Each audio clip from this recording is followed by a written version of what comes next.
دعا کی قبولیت کے اوقات بسم اللہ الرحمن الرحیم۔ یوں تو اللہ اپنے بندوں کی سنتا ہے اور وہ جاننے والا اور حکمت والا ہے، اور اپنے بندوں کی خبر گیری کرتا رہتا ہے۔ وہ کبھی بھی غافل نہیں، اس کا دروازہ ہر وقت کھلا ہے۔ وقت صدائے عام ہے، آئے جس کا جی چاہے، مگر اپنے فضل و کرم سے اپنی عبادت مناجات کے خاص وقت مقرر کر دیے ہیں۔ ان وقتوں میں دعائیں بہت جلد قبول ہوتی ہیں۔ وہ اوقات درج ذیل ہیں: ہر رات کا آخری حصہ۔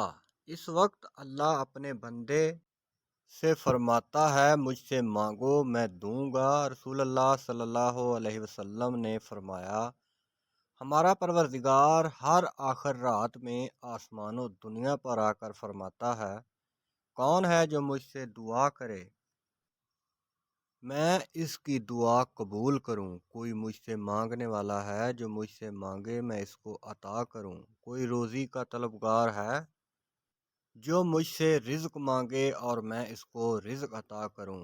قرآن پاک میں اللہ پاک کا ارشاد ہے، جب پکارنے والا مجھے پکارتا ہے تو میں اس کی پکار سن لیتا ہوں۔ اپنے پروردگار کو گڑ گڑا کر اور چپکے چپکے پکارو، مطلب چاہو تو گڑ گڑا کر پکارو اور چاہو تو آہستہ پکارو، وہ تو سننے والا اور جاننے والا ہے۔ نبی علیہ السلام صلی اللہ علیہ وسلم نے فرمایا، دعا ہی عبادت ہے۔ دعا کے معنی ہے پکارنا، مطلب اپنی حاجت اور پریشانی کے لیے اللہ پاک کی طرف رجوع کرنا اور اسے پکارنا گڑ گڑا کر یا آہستہ۔ اللہ تعالیٰ قرآن پاک میں فرماتا ہے، تم مجھے پکارو میں تمہاری دعا قبول کروں گا، اور فرمایا، جب پکارنے والا مجھے پکارتا ہے تو میں اس کی پکار قبول کر لیتا ہوں۔ رسول اللہ صلی اللہ علیہ وسلم کا ارشاد گرامی ہے کہ اللہ تعالیٰ کو اس کے اسم اعظم کے ساتھ پکارو۔ نبی علیہ السلام صلی اللہ علیہ وسلم نے فرمایا، جب کوئی آدمی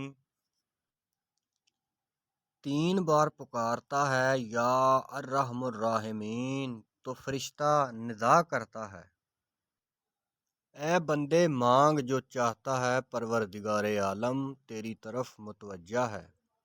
3 بار یہ اسم پڑھ کر دعا کریں، انشاءاللہ دعا قبول ہوتی ہے۔ دعاؤں میں یاد رکھنا۔ جزاک اللہ خیرہ۔